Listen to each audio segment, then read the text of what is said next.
I was hoping today to talk a little bit about creativity. You know, a lot of people really struggle to give themselves permission to be creative, and reasonably so. I mean, we're all a little suspect of our own talent. And I remember a story I came across in my early 20s that kind of meant a lot to me.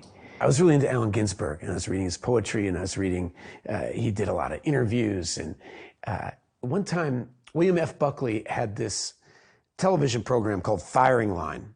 And Ginsberg went on there and sang a Hare Krishna song while playing the harmonium, you know. And he got back to New York to all his intelligentsia friends, and they all told him, "Don't you know that everybody thinks you're an idiot? I mean, the whole country's making fun of you."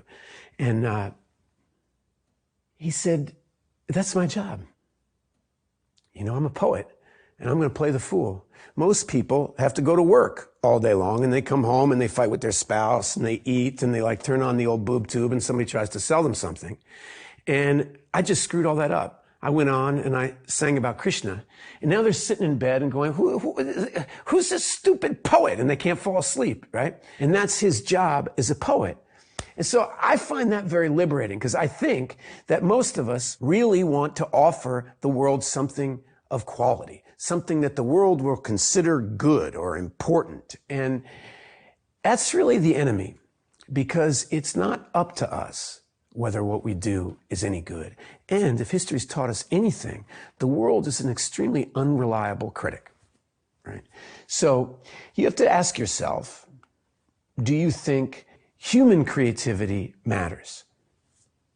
Well, most people don't spend a lot of time thinking about poetry, right? They have a life to live, and they're not really that concerned with Allen Ginsberg's poems or anybody's poems until their father dies. They go to a funeral, you lose a child, somebody breaks your heart, they don't love you anymore.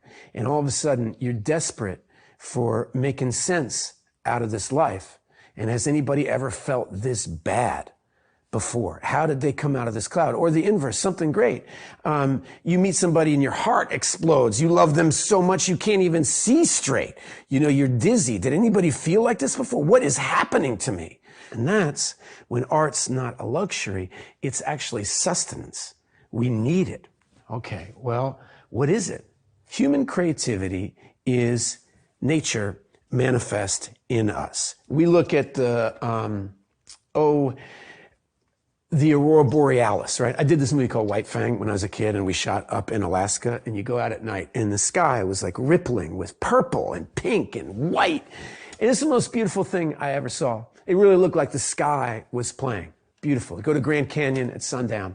It's beautiful. We know that's beautiful. But fall in love, your lover's pretty beautiful. I have 4 kids. Watching them play, watching them like pretend to be a butterfly or run around the house or doing anything, it's so beautiful. And I believe that we are here on this star in space to try to help one another, right? And first we have to survive, and then we have to thrive. And to thrive, to express ourselves, all right, well, here's the rub. We have to know ourselves. What do you love? And if you get close to what you love, who you are is revealed to you, and it expands. For me, it was really easy. I did my first professional play. I was 12 years old. I was in a play called St. Joan by George Bernard Shaw at the McCarter Theater. And boom, I was in love. My world just expanded.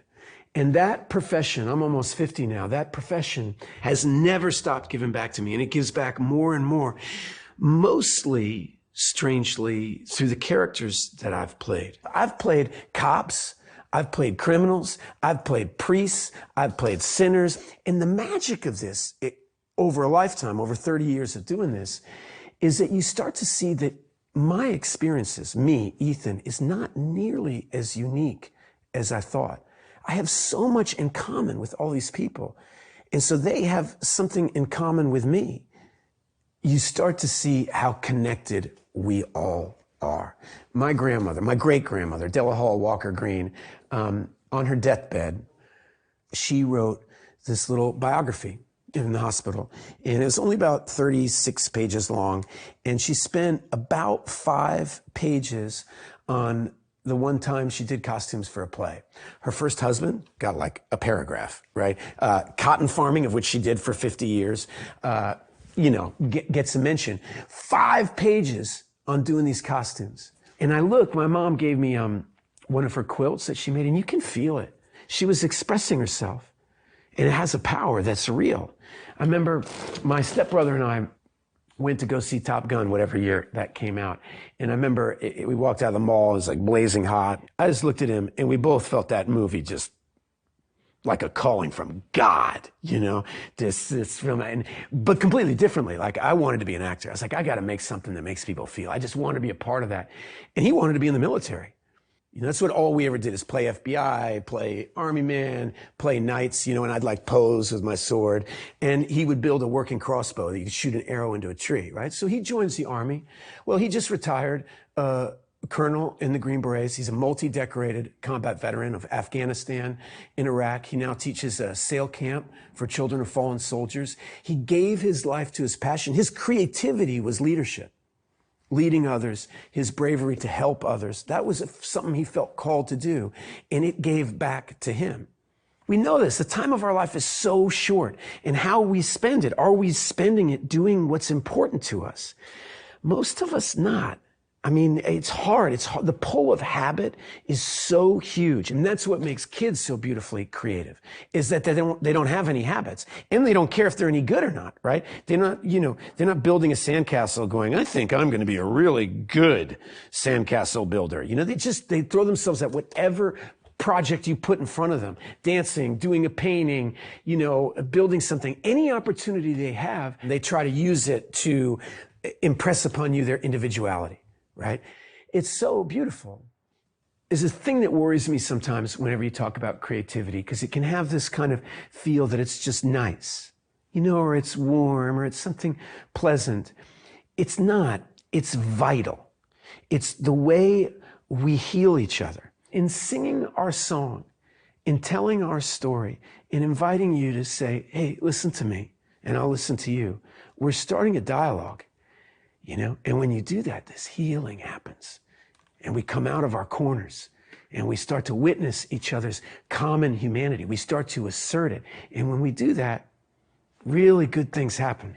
So if you want to help your community, if you want to help your family, if you want to help your friends, you have to express yourself. And to express yourself, you have to know yourself. It's actually super easy. You just have to follow your love, right? There is no path. There's no path till you walk it. And you have to be willing to play the fool. So don't, read the book that you should read. Read the book you want to read, right? Don't listen to the music that you used to like. Take some time to listen to some new music. Take some time to talk to somebody that you don't normally talk to. I guarantee if you do that, you will feel foolish. That's the point. Play the fool.